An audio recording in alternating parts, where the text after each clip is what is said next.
Intend on seizing more oil assets from Venezuela and other tankers? I wouldn't tell you that. I mean, it wouldn't be very smart for me to tell you that. You know, we're supposed to be a little bit secretive. You're a very big-time reporter, and I don't think I want to tell a big-time reporter or a small-time reporter that. But we are knocking out drugs at levels that nobody's ever seen before. We knocked out 96% of the drugs coming in by water.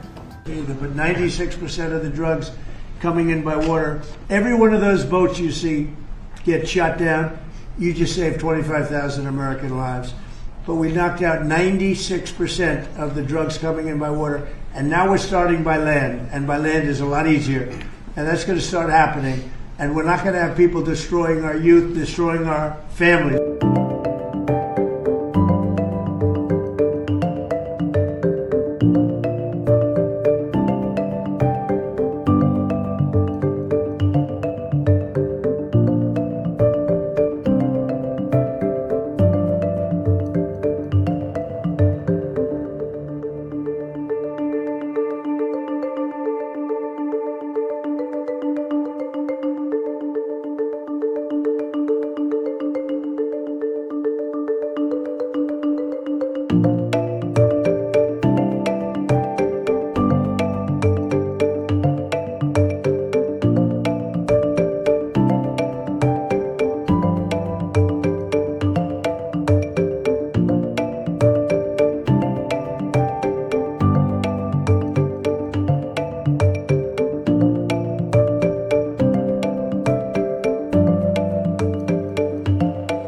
The president has taken a new approach that has not been taken by any administration for quite some time to actually focus on what's going on in our own backyard.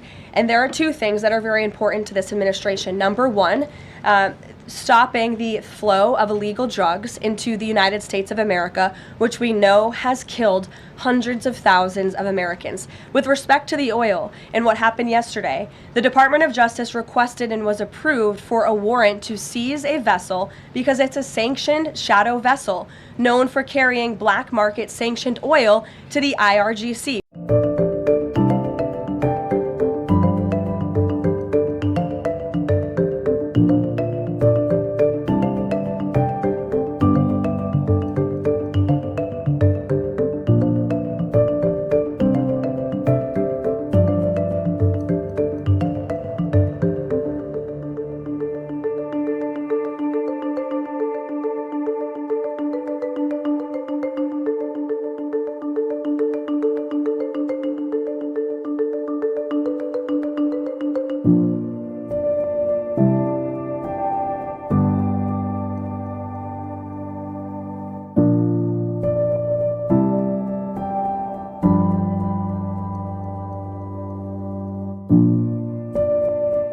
Let's bring in my first guest here. You know well, former White House Chief of Staff and Senior Advisor at Bondi Partners, Mick Mulvaney. Mick, thanks so much for coming on the program this week.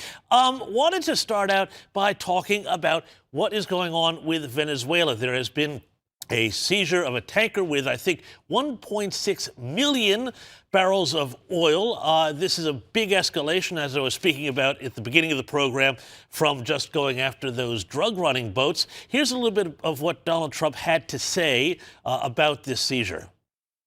We've just seized a tanker on the coast of Venezuela, a large tanker, very large. Largest one ever seized, actually. And other things are happening, so you'll be seeing that later. Thank you. Can you explain a little more about this Venezuelan oil tanker and share a little more information? Well, I'll let the people do it, but you see the result, and I guess they probably have released the pictures by now, or pretty soon. You'll discuss that with the appropriate people later on, but no, it was seized for a very good reason.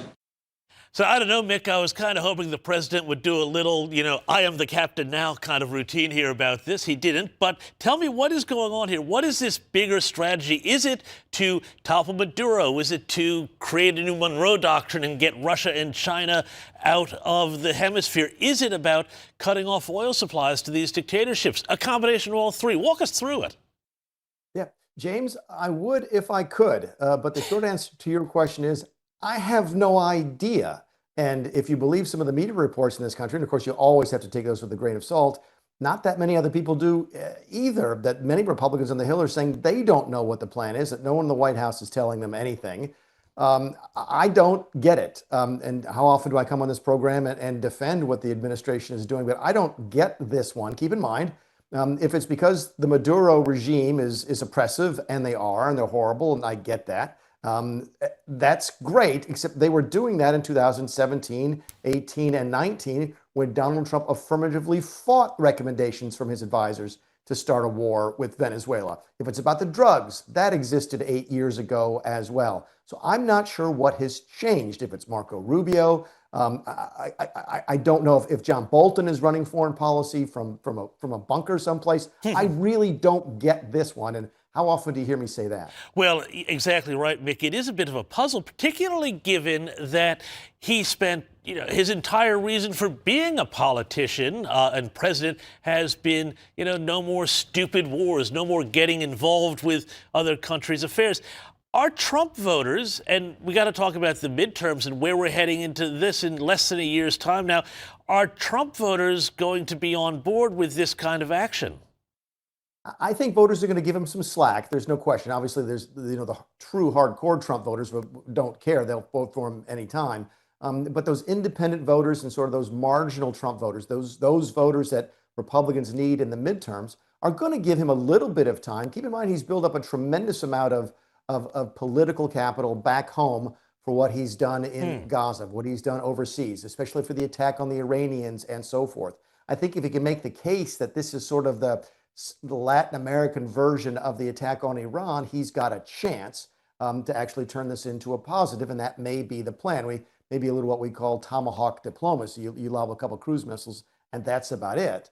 But if he gets bogged down with American troops on the ground in Venezuela, then your question comes straight to the forefront, which is what's changed? He didn't run on starting wars. In fact, he ran on ending them. So why are they doing that if that's where we go? Again, it's way too early to make any conclusions, obviously, about what's going to happen. Nobody knows what's going to happen. I will tell you this, James. I was talking to a friend of mine who's ex-military, fairly high up, and I asked him what he thought. He said, you don't bring an aircraft carrier 20 miles offshore and not use it.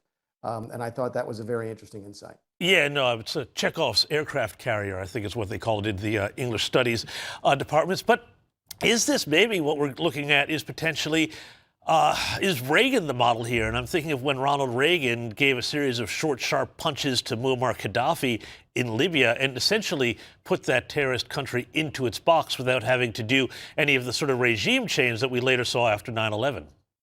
That's absolutely possible. And look, if that happens again, draw the comparisons to what happened in Iran. It was a quick hit. It was a decisive hit. There was a once-in-a-generational chance to do that. So maybe that's what the Trump team is looking at here. And if that's what they do, then I think politically they'll be fine, and it may have dramatic improvements in our relations. Excuse me, with our drug situation here. There's potential for a great deal of good, but you're asking the right questions, which is why is Donald Trump talking about land operations for the American military in Venezuela? And I don't think anybody other than Donald Trump knows the answer to that question right now. Well, we wait and see. Hey.